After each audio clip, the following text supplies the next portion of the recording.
Year 1896. Place, Manila. A man stands firm in his beliefs, even in the face of death. We're not just here to tell his story. We're going to witness it.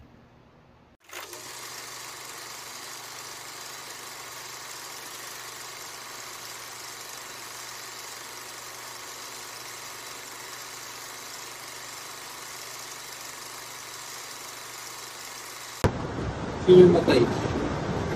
Kapitan Dominguez. Pari ko ba namin kami? Mga ka-research niyo, tuloy po kayo.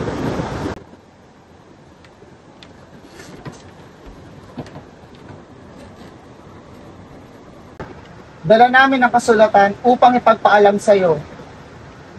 Jose Protasio Rizal Mercado E. Alonso Realonda, ikaw ay napatunayang nagkasala sa kasong paghihimagsik, sedisyon at pagtatag ng mga ipinagbabawal na samahan. Kasama ng iba pang nag-alsa laban sa kapangyarihan ng kaharian ng Espanya sa mga pulo ng Pilipinas.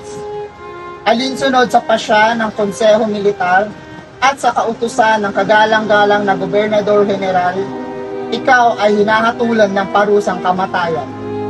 Ang pagkakasatuparan ng hatol ay isasagawa sa pamamagitan ng pagbaril sa ika-7 ng umaga sa ika-30 araw ng Disyembre, taong 1896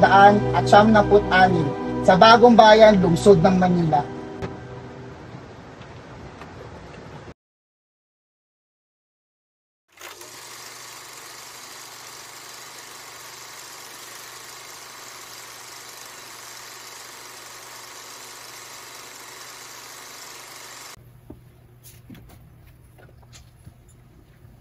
Return to the church, Mary Josephine. Save your soul. My faith in God remains, but I cannot betray my conscience. He knelt before his mother, asked forgiveness, and gave keepsakes to his siblings.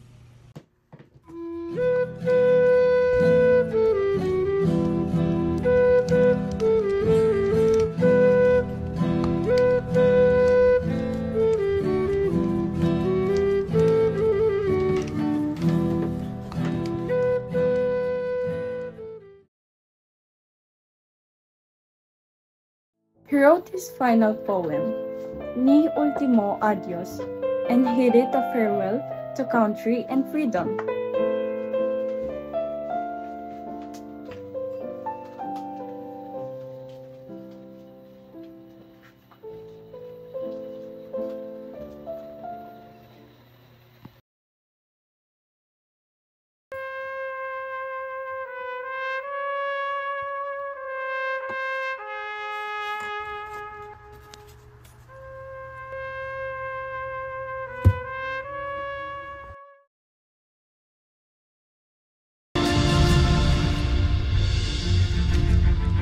Sige, pagtawanan niyo ako ngayon.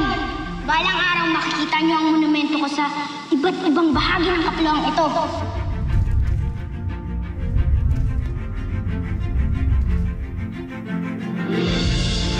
Nay!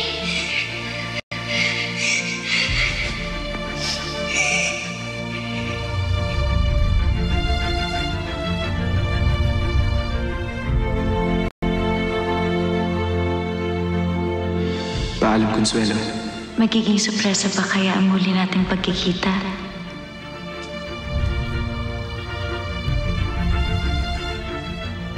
Hindi ko makalimutan na pinasaya mo ako ng sobra sa at sa lahat ng lalaking nakarelasyon ko. Ikaw lang ang handa kong ipagtanggol. Salamat sa pagiging totoo mo, Pepe.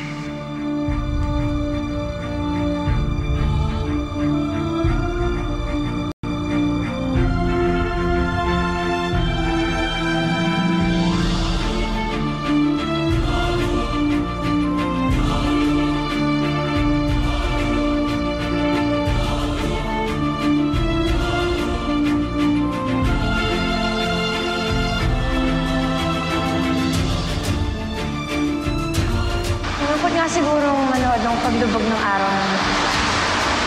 Pero hindi natin alam, Pepe, baka yan talaga ang tadhana mo.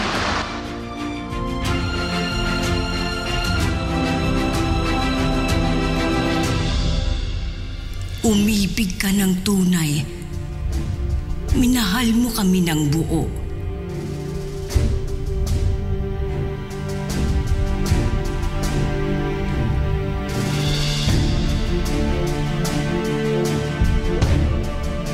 Mapanatag ka, anak ko. Hindi mapupunta sa wala ang iyong mga pagtitiis at pagmamalasakit sa bayang ito. Abunde! Fuego!